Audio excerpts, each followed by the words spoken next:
Nous buvons beaucoup de choses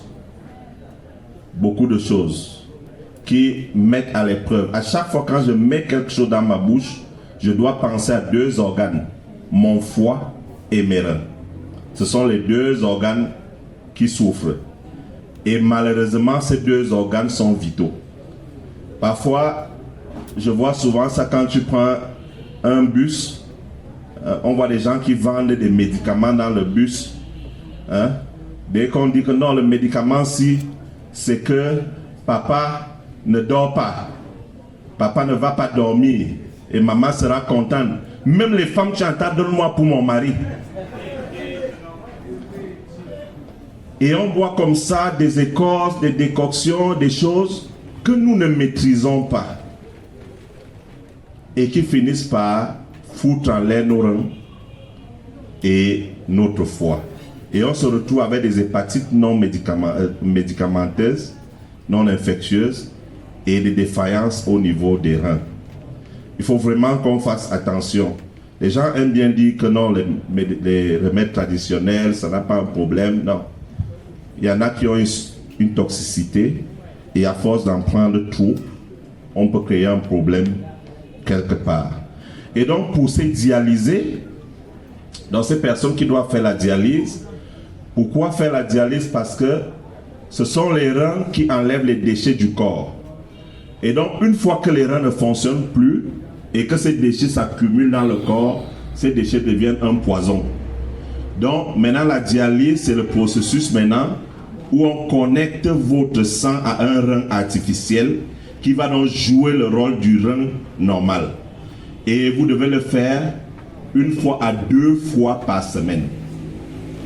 Et donc, s'il faut payer ces frais, c'est coûteux. Voilà pourquoi l'État prend en charge cela.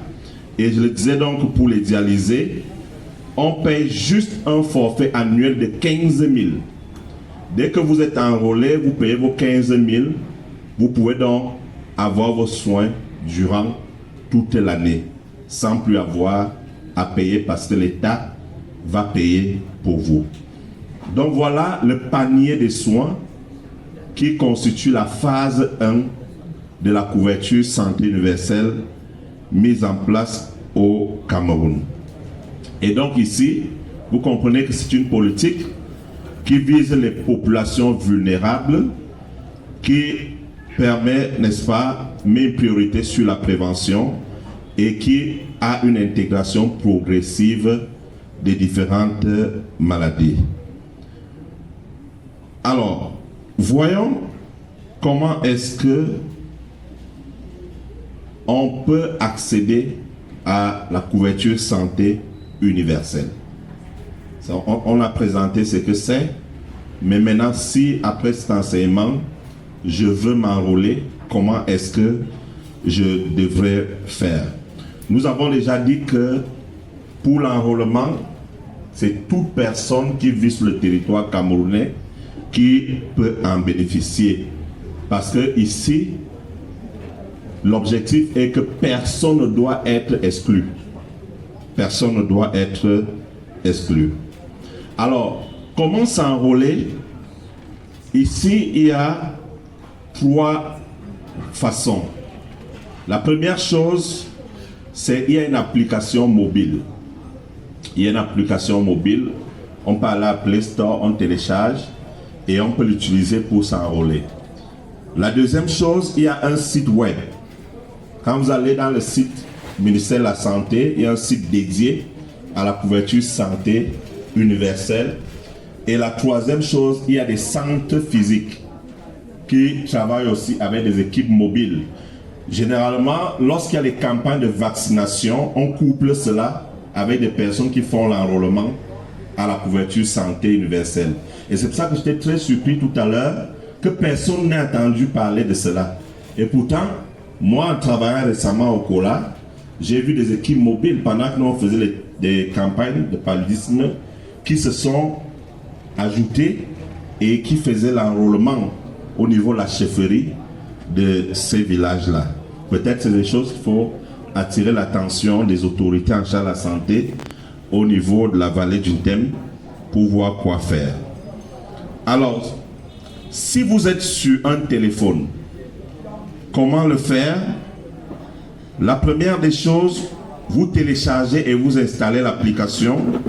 Comme je l'ai dit, l'application c'est Cameroon Health Coverage. C'est ça l'application. Deuxième chose, vous choisissez la langue, soit le français, soit l'anglais. Troisième chose, vous cliquez sur le bouton enrôlement. Vous renseignez les informations personnelles qui vont être demandées. Vous cliquez sur sauvegarder et puis vous cliquez sur valider. Et quand vous avez cliqué sur valider, vous allez recevoir un SMS de confirmation de votre enrôlement. Vous devez garder ce SMS et après, vous allez donc télécharger, sauvegarder ou imprimer votre récépissé d'enrôlement. Et c'est ce récépissé-là que vous allez souvent utiliser dans les hôpitaux.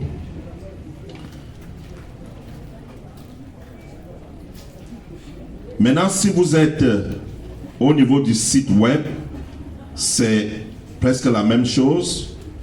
C'est-à-dire, vous allez sur le site csu.minsanté.cm. Ça, c'est le site web. Vous choisissez la langue, vous cliquez sur le bouton Commencer maintenant. Vous renseignez vos informations personnelles. Vous cliquez sur Sauvegarder, puis Valider. Vous recevez un SMS et puis un récépissé que vous allez imprimer. Si vous-même vous ne savez pas le faire, vous avez donc des postes physiques, soit au niveau de la mairie, soit au niveau des chefferies, soit au niveau des centres de santé où vous pouvez aller et ces postes-là vont vous assister pour faire cet enrôlement. Vous pouvez aussi avoir des équipes mobiles qui viennent dans les ménages pour enrôler les enfants. Mais parfois quand vous n'avez pas entendu parler de ça, quand ces équipes arrivent vers vous, vous demandez les informations. Parfois certains parents ne veulent pas. Ils croient peut-être que c'est pour espionner leurs enfants ou alors pour les enrôler dans la magie. Non. C'est important d'enrôler vos enfants, surtout ceux qui sont concernés par ces différents soins que nous avons listés. Maintenant, le dernier volet, c'est quels sont les documents. Les documents qui sont requis lorsqu'on fait cet enrôlement. Il y aura des informations. Donc, il faut avoir l'un des documents suivants qui permet de vous identifier. Donc, soit vous avez l'acte de naissance, soit vous avez la CNI, le passeport ou une carte de séjour. Pourquoi la carte de séjour, le passeport? Parce qu'on a dit que c'est tout le monde qui vit sur le territoire camerounais. Donc, même si vous êtes étranger, si vous êtes en règle et que vous avez un titre de séjour, vous pouvez vous enrôler. On n'exclut pas les étrangers. Parce que si vous faites une exclusion par rapport aux étrangers, vous pouvez prendre en charge votre population et ces étrangers-là peuvent recontaminer votre population. Donc c'est important. Vous pouvez avoir une carte nationale d'indigence pour les personnes, par exemple, qui sont des handicapés moteurs, par exemple, des aveugles. Ils ont une carte d'indigence. Vous pouvez avoir une carte de réfugié, une carte nationale d'identité valide, un permis de conduire ou toute autre pièce qui permet de vous identifier. Donc ici, on peut voir que les exigences administratives sont flexibles pour vraiment permettre à un grand nombre de personnes de pouvoir s'enrôler.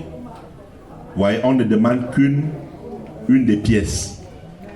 Donc, le pays veut avoir le plus grand nombre de personnes. Voilà pourquoi c'est flexible. Et au Cameroun, vraiment, c'est quelque chose qu'il faut noter parce que notre système a l'avantage d'être digitalisé. Ce qui n'est pas le cas dans plusieurs pays où il faut faire toujours l'enrôlement physique. Mais aussi, le fait de pouvoir le faire sur le web, sur les téléphones, c'est pour faciliter l'accès et l'enrôlement à tout le monde. Donc, voilà ce qu'on pourrait vous dire sur la CSU. On va conclure en disant qu'elle constitue un cadre structurant pour améliorer l'accès équitable aux soins. L'accès équitable. C'est-à-dire que toutes les populations, qui que vous soyez, où que vous vous trouvez, où vous vous trouvez, autant pour moi, que vous puissiez avoir accès aux soins essentiels. Et elle s'inscrit dans la dynamique globale de réduction des inégalités dans la santé et la promotion du bien-être. Et ça, quand on le regarde aujourd'hui, on sait qu'il y a ces inégalités-là. Tout le monde ne peut pas se lever et aller à l'hôpital de la Caisse ou à l'hôpital général. Et parfois même, vous avez une personne, vous n'allez pas à l'hôpital général qui doit recevoir un soin et on vous dit que les chambres ne sont même plus libres et que les seules chambres qui sont là sont réservées pour les hautes autorités. Donc, vous vous retrouvez comme ça. Même au niveau de la morgue aujourd'hui, les soins ne sont pas égaux. Parfois, certaines morgues à Yaoundé sont réservées pour certains cadres. Donc, la CSU veut abolir, diminuer progressivement ces inégalités. Au Cameroun, sa mise en œuvre repose sur une approche progressive et adaptée aux réalités nationales. Comme je l'ai dit, nous ne pouvons pas encore atteindre le niveau de la France où vous avez une carte, vous allez à l'hôpital et vous avez accès à tous les soins. Ça, ce n'est pas possible pour le moment. Voilà pourquoi l'État, comme je l'ai dit, prend d'abord en charge certains groupes de personnes et certaines maladies classées prioritaires. Mais on sait qu'on n'est qu'à la phase 1, peut-être la deuxième phase sera plus englobante. Le panier des soins permet de prioriser les interventions à fort impact en combinant prévention et prise en charge des maladies essentielles. L'enrôlement est simplifié, accessible et constitue la porte d'entrée du système et permet à toute personne vivant au Cameroun de s'inscrire.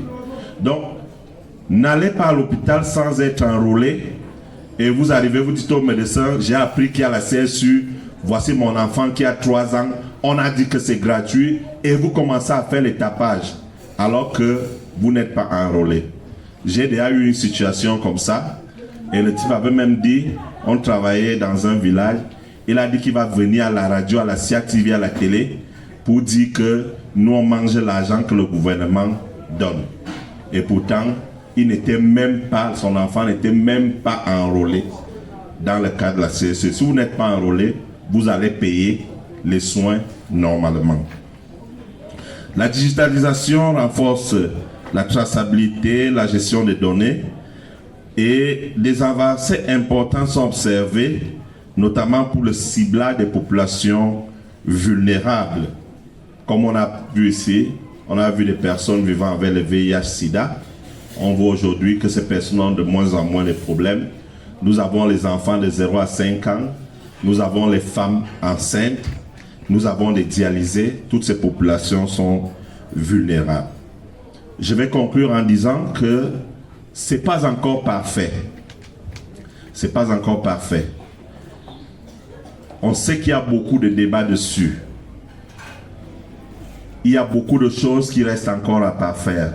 Dans le document que je vous ai donné, vous verrez une analyse critique avec les points forts et les limites de notre système. Le gouvernement a voulu commencer par là, mais ici la vision, c'est d'inclure plus de maladies, plus de population et l'objectif final, c'est d'avoir des soins accessibles à tous et à moindre coût. Ça, c'est le but ultime. Donc, c'est juste une étape. Commençons à adhérer à cette étape. Commençons à bénéficier de cette étape en sachant que ce n'est qu'un début. La phase 1 n'est qu'un début. Mais certainement, si la phase 1 est bien opérationnalisée, le gouvernement réfléchit pour la phase 2 qui va donc inclure plus de maladies et plus de soins pris en charge pour que la santé des populations puisse être meilleure. Donc voilà Ce qu'on pouvait dire, il y a d'autres informations qui sont dans le document.